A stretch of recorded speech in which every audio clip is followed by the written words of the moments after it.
నూలులో శతాబ్దాల గౌరవం, పట్టు పరంపరకు ప్రతీక, సంప్రదాయానికి శాశ్వత చిరునామా సఖీ. నమస్తే రమగారు. నమస్తే జయ. రమగారు, రాత్రిపూట మనము కొంచెం అన్నమన్నా ఉంచాలి అనేది అంటుంటారు. అంటే మొత్తం క్లీన్ చేసేసుకోకుండా. ఎందుకంటారు? దానికి ఏమైనా రీజన్ ఉందంటారా? అన్నం ఒకటైనా కూరలు, పప్పు, చారు, పెరుగు అన్ని ఉంచాలని చెప్పారా పెద్దవాళ్ళు? అన్నం ఒకటే విన్నాను రమగారు నేనైతే. ఎందుకు ఉంచాలో చూద్దాం. పొద్దున్నే నువ్వు అన్నం తింటావా? ఎవరికైనా ఇవ్వాలి, మనం తినాలి. సద్దన్నం తిని పనిలోకి వెళ్ళగలిగే రకపు పనులు ఉండాలి. ఎవరైనా అర్ధరాత్రి అపరాత్రి వస్తే ఉండాలి. పాతకాలంలో చెప్పిన మాట జయ ఇది. ఎంత పురాతనమైన వాక్యమో. రాత్రి గిన్నెలు ఖాళీ చేసేయకూడదు, గిన్నెల్లో ఉంచాలి. లేకపోతే అదేదో దయ్యం వస్తుంది, భూతం వస్తుంది, ఇంకోటి ఏదో వస్తుంది, దరిద్ర దేవత చుట్టుకుంటుంది, ఇలాంటివి చెప్పేవాళ్ళు.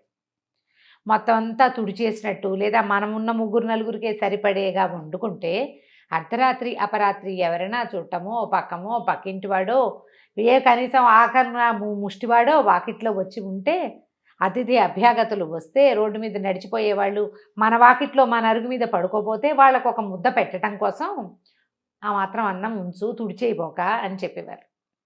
ఏ కాలం నాటి మాట అది. మనం అసలు పాతకాలపు పద్ధతులు ఒక్కటి పాటిస్తున్నాం, నాకు కోపం చేస్తుంది ఇలాంటి వింటే. ఒక్కటి పాటించాం మనం.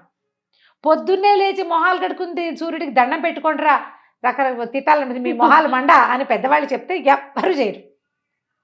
ఈ పాతకాలపు సిద్ధాంతాలని మాత్రం ఎంత జ్ఞాపకం పెట్టుకుంటారో. ఒక్కడు లేవడు పొద్దునే, మనం చేయాల్సిన విధి అది చెయ్యం. పాతకాలం నుంచి వచ్చిన పద్ధతి. ఇప్పుడేమో మన వీలు వెంబడి మనం మానేసుకున్నాం. మన ఇష్టం ఇది మాత్రం మన ఇష్టం కాదు. పెద్దవాళ్ళు చెప్పారు. పెద్దవాళ్ళు ఎందుకు చెప్పారంటే, ఇది వరకటి రోజుల్లో ట్రాన్స్పోర్టేషన్స్ ఉండేవి కాదు. బాటసారి ఎప్పుడో బయలుదేరి ఎప్పటికో చేరేవాళ్ళు. అర్ధరాత్రి అపరాత్రి వచ్చేవాళ్ళు బాటసారులు.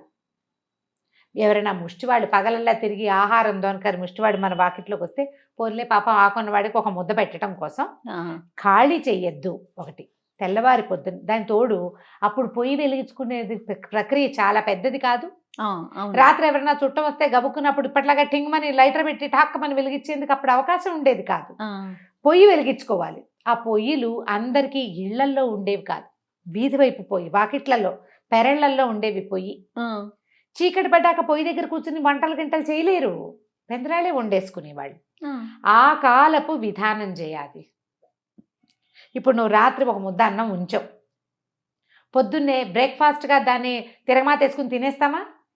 తిరగమాత వేసుకుని తినేసేయచ్చు, దద్దోజనం చేసుకుని తినేసేయచ్చు, లేకపోతే ఏమంటారు టమాటా రైస్ చేసుకుని తినేయచ్చు. కానీ మనం అవేం చేయట్లా. మార్నింగ్ బ్రేక్ఫాస్ట్కి వేరే వ్యవహారాలు ఉంటాయి. మధ్యలో మనకి డయాబెటీస్ ఉండొచ్చు, పెద్దవాళ్ళు ఉండొచ్చు, పిల్లలు కడుపుతో ఉన్న వాళ్ళు ఉండొచ్చు, మనకి నడుము నొప్పులు ఉండొచ్చు, నిలవబడిన అన్నం తింటే మనకు సూటు కాకపోవచ్చు, రకరకాల వ్యవహారాలు. చివరికి ఈ అన్నం ఎక్కడికి వెళ్తుంది? డస్ట్బిన్లోకి వెళ్తుంది. ఈ డస్ట్బిన్లోకి వెళ్ళడం కోసం ఆ రాత్రి ఉంచమన్నది కాదు. నువ్వు పొద్దున లేచి వినియోగం చేయగలిగితే ఉంచు. ఇప్పుడు కూడా పొద్దున్నే నువ్వు రాత్రి కాస్త నేను పాలు పోసి ఓ పెరుగు పెళ్ళేసి తోడు పెట్టి పొద్దున్నే తింటావు. లేదా పొద్దున్న అన్నం కాస్త కలిపేసి అంత పెరుగన్నం భర్తో భార్యో పిల్లలో ఎవరో ఒకళ్ళు తినేస్తారు. వేస్ట్ చేయకూడదు కదా. అప్పుడు చెప్పిన విధానం, ఎందుకంటే ఈ ఆలోచనలతోటి చెప్పబడింది. అంటే అప్పుడు ఓన్లీ బాటసార్ల కోసమే చెప్పారేమో. బాటసార్లు, చుట్టాలు, అదే బాటసార్లు చుట్టాలు అంతే తప్ప పెరిగేసుకోవటానికో లేదా పాలు పెట్టి తోడేసుకోవటం ఈ అన్నం ఈ పర్పస్ కాదు. లేదా పొద్దున్నే చద్దన్నం తిని పనిలోకి వెళ్ళేవాళ్ళు, వాళ్ళ కోసం అన్నం ఉంచుకునేవాళ్ళు. పొద్దున్నే చద్దన్నం తినేవాళ్ళు. మరి వ్యవసాయదారులు వాళ్ళంతా పొద్దున్నే అన్నాలు తినేవాళ్ళు. పని చేసుకునే ఆడపిల్లలు అందరూ కూడా స్కూళ్ళకి వెళ్ళే పిల్లలు, మేము కూడా చిన్నప్పుడు చద్దన్నమే తినేవాళ్ళం. మే కాదు చద్దన్నం కూడా తినేవాళ్ళం. అవకాశం ఉంటే రాత్రి అన్నం ఉందనుకో, పొద్దున ఇంకా వేరే టిఫిన్ లేదు, నాన్న పెద్దదని తినంటే ఆవకాయ పెరుగన్నం కలుపుకుని హ్యాపీగా తినేసి వెళ్ళిపోయేవాళ్ళు. ఏ తర్వాణిలో అవయో చేసుకునేవాళ్ళు. విధానాలు ఆనాడు వేరు, ఈ రోజు విధానం వేరు. మనకి మర్నాడు పొద్దున వాటిని వినియోగం చేసే అవకాశం ఉంటే ఉంచుకోండి. ఉంచుకోవటం కోసం వండుకోకండి. మిగిలితే పారేయద్దు, పొద్దున వాడుకోండి. పారేసేదాన్ని వారేయమని శాస్త్రం. అట్లా వేస్ట్ కాకుండా ఉండేటట్టయితే రాత్రన్నం ఉంచుకోవచ్చు. ఉంచుకోవాలి, లేకపోతే మంచిది కాదు లాంటిది మాత్రం పొరపాటు. నువ్వు పొద్దున తినవు, దాన్ని పని మనిషి కూడా ఇవ్వవు, నీకు పని మనిషి లేదు, లేదా మీ పని అమ్మాయి పట్టుకెళ్ళదు, తిందో, నువ్వు డస్ట్బిన్లో పడేస్తావు. రాత్రి ఉంచడం శాస్త్రం కాబట్టి ఉంచాము, ఉంచడం కోసం ఎక్కువ వండాము లాంటివి ఆలోచనలు చేయబోకండి. ఈ రోజుల ప్రకారం మారండి. ప్రత్యేకించి నిజం చెప్పాలంటే మనం కూడా చాలా వీడియోలు చేసాం, చద్దన్నం తినండి అని ఎంకరేజ్ చేసాం. దానివల్ల వచ్చే బెనిఫిట్స్ కూడా చెప్పుకున్నాం కదా రమ్మగారు. మీరు తింటే తింటే తింటే తింటే ఉంచుకోమంటున్నారు. పైగా మళ్ళీ చద్దన్నం కూడా శీతాకాలం తినండి అని నేను చెప్పలేదండి. శీతాకాలాలు తినకూడదు, చలి రోజుల్లో తినకూడదు, చలికాలం అంతా వేడి వేడి అన్నం తినాలని ఆ వీడియోలు కూడా చేసాం. అవునవును, కేవలం వేసవి కాలం కోసమే మాట్లాడుకుంటే బాగుంటుంది. మనకేంటంటే శరీరానికి ఏమి ఇబ్బందులు లేకుండా ఉంటుంది. ఈ రోజుల్లో కావాలి చెయ్యాలి, అన్నం మిగల్చాలి అంటే మర్నాడు పొద్దున దాని వినియోగాన్ని ఆలోచించుకోండమ్మా. పురాతన కాలంలో చెప్పారు కాబట్టి అన్నం మిగల్చాలని వండబోకండి. ఊరికే వస్తున్నాయి బియ్యం, 50 రూపాయలు లేనిదే కిలో బియ్యం వస్తున్నాయండి. అసలు ఒక గుప్పెడు గింజలు పారేస్తే రూపాయలు పారేసినట్టే, ఒక 8-10 రూపాయలు పారేసుకున్నట్టే. ఏది 10 రూపాయలు నోటు ఇస్తే విసిరే బయటికి విసిరం మనం. అన్నం అయితే డస్ట్బిన్లో వేసేస్తామా? అస్సలు చేయకూడదు కదా. అసలు అన్నం ఎప్పుడు వృధా చేయకూడదు, చెయ్యకూడని పనే అది.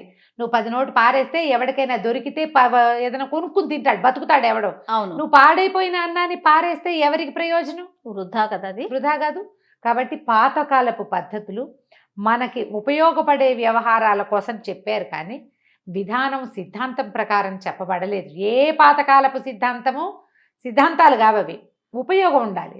ఉపయోగం ఉంటే ఉంచుకోండి, చేసుకోండి. లేనప్పుడు ఈ పాత ఇంట్లో చెప్పారు మా అమ్మమ్మ, ఈ కాలానికి అనుగుణంగా మార్చుకోవాలి, అనుగుణంగా మార్చాలి. ఈ అన్నం ఉంచకపోతే మనకి లక్ష్మీదేవి ఉండదు, లేదా దరిద్ర దేవత మన ఇంటికి వస్తుంది లాంటివి నమ్మకండి. అదైతే కాదు. మా తోడుకోడలు చెప్తుంది, హిందీ ఒరియా వాళ్ళు,